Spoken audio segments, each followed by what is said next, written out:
Hello everyone and welcome back. So today we are studying class 12th का history का chapter number 9 जिसका third part हम पढ़ रहे हैं।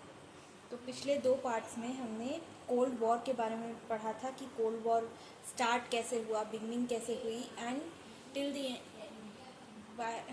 एंड डिटोंटे कैसे हुआ। डिटोंटे के बारे में हमने पढ़ा था, मतलब कोल्ड वॉर से परमानेंट रिलीफ, कोल्ड वॉर किस तरह से एंड अपने एंडिंग पॉइंट पर किन रीजन से पहुंचा था, ये हमने पढ़ा था।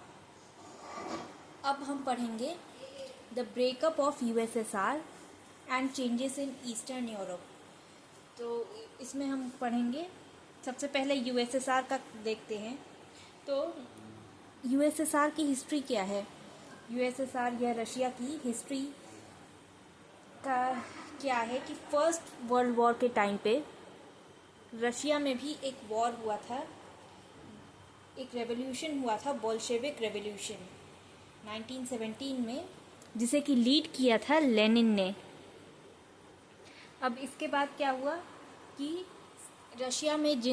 रशिया को सिज़ार रूल कर रहे थे, तो ये regime came to an end, czar वाला regime came to an end and इसके बाद रशिया के लीडर बने लेनिन। एंड इससे शुरू हुआ रशिया, यूएसएसआर बन गई एक कम्युनिस्ट कंट्री। कम्युनिस्ट कंट्री बनने के बाद, कम्युनिस्ट रूल स्टार्ट होने के बाद कई सारे लीडर्स आए, जैसे कि स्टेलिन आए, सबसे इम्पोर्टेंट लीडर, एंड उसके बाद एक और इम्पोर्टेंट लीडर आए, निकिता क्रुश्चेव एंड लेनॉयड ब्रेंजेव। ये कुछ लीडर्स के नाम थे। एंड इसके बाद, इन सब के बाद नेक्स्ट जो लीडर आए उनका नाम था मिखाइल गोर्बाचेव, जो कि 1985 से लेकर के 1991 तक यूएसएसआर के लीडर थे। तो अब इस टाइम पे क्या हुआ, इस टाइम पे अब यूएसएसआर का ब्रेकअप किस रीज़न से हुआ, किन रीज़न से यूएसएसआर डिसइंटीग्रेट हुआ, ये पढ़ते हैं।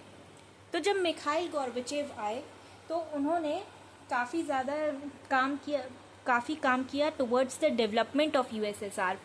तो उस टाइम पे, जैसा कि हमने पिछले वीडियोस में डिस्कस किया था, कि यूएसएसआर की इकोनॉमिक कंडीशन बहुत ही ख़राब थी, लाइक इवन वर्स दैन, जैसे काफ़ी पॉवर्टी थी वहाँ पर, एंड एकदम वर्स्ट थी, worst of all time condition थी। तो अब इस टाइम पे ऐसे एक डायनामिक लीडर आए, मिखाइल गोर्बाचेव। तो उसके बाद उन्होंने कंट्री को ट्रांसफॉर्म करने के बारे में सोचा, किस तरह से रिफॉर्म्स, कैसे रिफॉर्म्स लाए जाएं जिससे कि कंट्री में चेंजेस आ सके। तो इकोनॉमिक रिफॉर्म्स कैसे आए, तो इकोनॉमिक रिफॉर्म्स में एक इकोनॉमिक पॉलिसी स्टार्ट करी, इकोनॉमिक पॉलिसी इंट्रोड्यूस करी, जो कि थी पेरेस्ट्रोइका। तो ये एक मॉडर्न कम्युनिस्ट पार्टी को मॉडर्नाइज करने की कोशिश करी गई थी। अब इसमें क्या था, इसका क्या मतलब है? पेरेस्ट्रोइका का मतलब है रीस्ट्रक्चरिंग।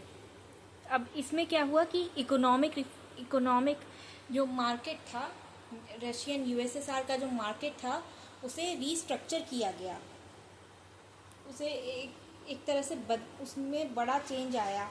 तो इसके पहले क्या होता था कि जो भी वेल्थ है यूएसएसआर की, वो स्टेट रूल करेगा। बट यहाँ पर प्राइवेट ओनरशिप, बिजनेस को प्राइवेट ओनरशिप दे दी गई। बिजनेस को, सभी स्मॉल स्केल बिजनेस को, स्मॉल स्केल स्टार्टअप्स जो थे, उन्हें भी परमिशन दे दी गई।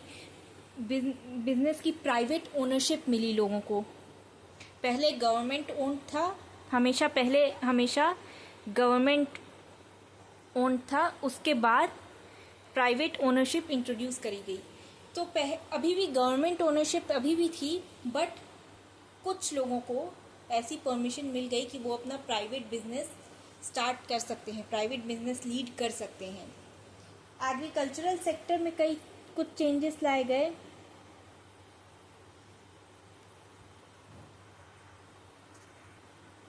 जैसे कि पहले ये भी गवर्नमेंट ओन था, स्टेट कंट्रोल करता था। एग्रीकल्चर पे भी स्टेट का कंट्रोल होता था। बट अब प्राइवेटली भी कंट्रोल किया जा सकता है एग्रीकल्चर। बट द रीज़न क्या सोचकर ये पॉलिसी इंट्रोड्यूस करी गई? तो इसका सबसे पहला रीज़न था कंपटीशन क्रिएट करना। सो इनका मोटिव था कि अगर कंपटीशन क्रिएट होगा तब और ज़्यादा एफिशिएंसी इंक्रीज़ होगी। कंपटीशन अगर बढ़ गया तो स्टेट की एफिशिएंसी इंक्रीज़ होगी, और दोनों, चाहे प्राइवेट हो या स्टेट हो, दोनों की एफिशिएंसी इंक्रीज़ करी जाएगी। प्लस एम्प्लॉयमेंट प्रोवाइड करने में भी ये हेल्पफुल रहेगा। ये तरीका एम्प्लॉयमेंट भी प्रोवाइड करेगा। So this was about economic reforms. इन सभी रीजंस की वजह से इकोनॉमिक रिफॉर्म्स इंट्रोड्यूस करे गए। And next is cultural reforms. Culture में कैसे रिफॉर्म्स लाए गए? तो इसमें है एक नई पॉलिसी है ग्लासनोस्ट। ग्लासनोस्ट का मतलब है ओपननेस या फ्रीडम। तो पहले जैसे लोगों को रिस्ट्रिक्ट किया जाता था अपने व्यूज़ रखने के लिए, चाहे उनके कोई भी ओपिनियंस हो, कोई भी व्यूज़ हो, उन्हें कंसिडर नहीं किया जाता था and everything was owned by the government. But यहाँ पर लोगों को फ्रीडम मिलने लगा, freedom of speech, freedom of worship, और इंडिविजुअल लाइफ से स्टेट कंट्रोल को कम किया गया, रिड्यूस किया गया। ख़त्म नहीं किया गया बट रिड्यूस किया गया। सो दिस वाज ग्लासनोस्ट। अब इस पीरियड में, इस टाइम पे क्या हुआ कि कई सारे पॉलिटिकल प्रिजनर्स को रिलीज़ किया गया। एंड पहले पॉलिटिकल प्रिजनर्स को रिलीज़ किया गया, एंड फिर उसके बाद फिल्म्स या नॉवेल्स, जो भी एंटी स्टैलिन फिल्म्स और नॉवेल्स थी, स्टैलिन के अगेंस्ट लिखी गई थी, उन्हें पब्लिश किया गया। उन्हें पब्लिश करने की परमिशन दे दी गई, जो कि पहले बैन कर दी गई थी, उन्हें परमिशन मिल गई। And also press freedom, media को फ्रीडम मिला टू एक्सप्रेस। नेक्स्ट हम देखते हैं कि कोल्ड वॉर का एंड कैसे हुआ। तो कोल्ड वॉर का एंड हुआ nuclear missiles reduction treaty sign होने से with America. USSR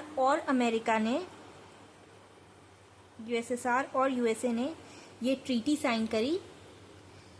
and USSR क्यों रेडी हुआ? बिकॉज रशिया की कंडीशन ऑलरेडी ख़राब थी and they can not afford to have a war.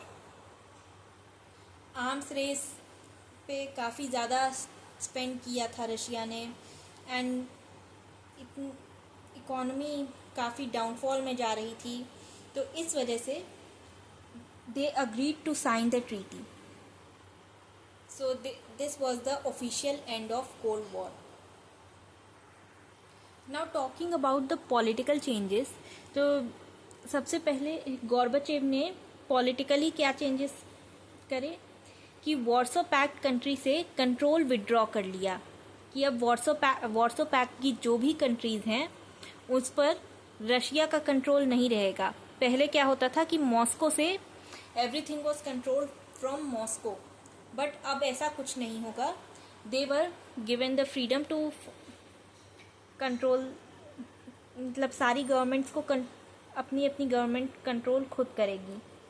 Next, eastern European countries को अपना पॉलिटिकल एजेंडा फॉलो करने की परमिशन दी गई, जिसकी वजह से कई सारे डेमोक्रेटिक रेवोल्यूशन हुए कई ईस्टर्न यूरोपियन कंट्रीज़ में, जैसे कि पोलैंड।